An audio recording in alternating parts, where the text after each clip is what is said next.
ಹೇಳಬಾರದು ಮುಂದಣದು ದುಷ್ಕಾಲವು ಇಂದಿಗೆ ನಾಳೆ ನಾಳೆಗೆ ನಾಳೆ ಬೆಟ್ಟಿತು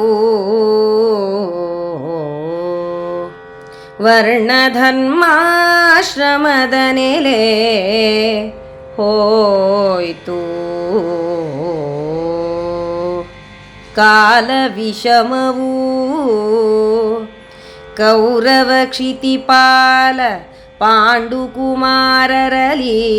ಕೈ ಮೇಳವಿಸುವುದು ತಾಯೇ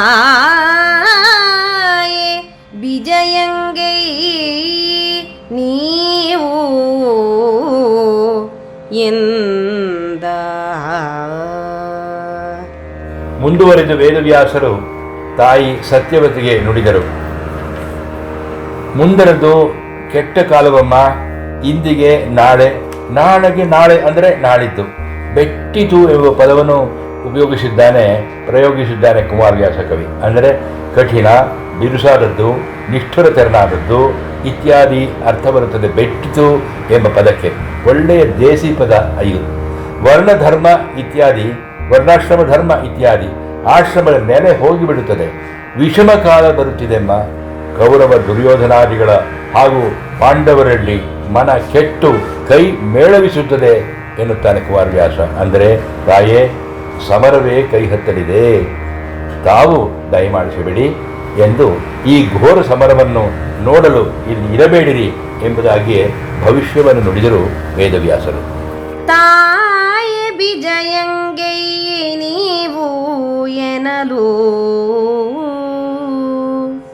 ಯೋಜನಗಂಧಿ ನಿಜನಂದನನ ನುಡಿಯೇ ವೇದ ಸಿದ್ಧವಿದು ಎನ್ನುತ್ತ ಸೊಸೆಯರ ಸಹಿತ ನಡೆದಳು ವರತ ಪಾವನಕ್ಕೆ. ವೇದ ಸಿದ್ಧವಿದು ನಿಜನಂದನನ ನುಡಿಯೇ ವೇದ ಸಿದ್ಧವಿದು ಎನ್ನುತ್ತ ನಡೆದಳು ಸೊಸೆಯರ ಸಹಿತ ನಡೆದಳು ವರತ ಪೋವನಕ್ಕೆ.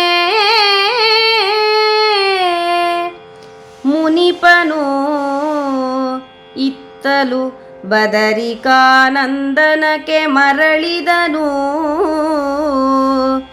ಇತ್ತ ಗಂಗಾತನುಜ ಸಲಹಿದನು ಅಖಿಳ ಪಾಂಡವ ಕೌರವ ವ್ರಜವ. ಮಗನಾದ ವೇದವ್ಯಾಸ ಋಷಿಯು ಈ ರೀತಿ ನುಡಿದಾಗ ತಾಯಿಯಾದ ಯೋಜನಗಂಧಿಯು ಅಂದರೆ ಸತ್ಯವತಿ ದೇವಿಯು ತನ್ನ ಮಗ ಋಷಿ ಅವನ ಕಾಲಜ್ಞಾನ ದರ್ಶನದ ಒಂದು ಪ್ರಮಾಣ ಏನಿದೆ, ವೇದದಷ್ಟು ಪ್ರಸಿದ್ಧವಾದದ್ದು, ವೇದದಷ್ಟೇ ಸಿದ್ಧವಾದದ್ದು, ದಿಟ ಎನಿಸುವಂಥದ್ದು ಎಂದು ಮನದಲ್ಲಿ ಪರಿಭಾವಿಸಿ ತನ್ನ ಸೊಸೆಯರ ಸಹಿತ ಶ್ರೇಷ್ಠವಾದ ತಪೋವನದತ್ತ ನಡೆದಳು ಎನ್ನುತ್ತಾನೆ ಕುಮಾರವ್ಯಾಸ. ಅಂದರೆ ಕುಂತಿ ಗಾಂಧಾರಿ ಎಂಬುದಾಗಿಯೇ ಅರ್ಥವೇ. ಗಾಂಧಾರಿ ತನ್ನ ಪತಿಯನ್ನು ಬಿಟ್ಟು ಹೊರಡಲಿಲ್ಲ ಅಲ್ಲವೇ? ಮುಂದಿನ ಕಥಾನಕಕ್ಕೆ ಆಕೆ ಮೂಕ ಸಾಕ್ಷಿ ಆಗಿದ್ದಳು ಅಲ್ಲವೇ? ವೇದವ್ಯಾಸರು ಬದರಿಕಾಶ್ರಮಕ್ಕೆ ಮರಳಿದರು.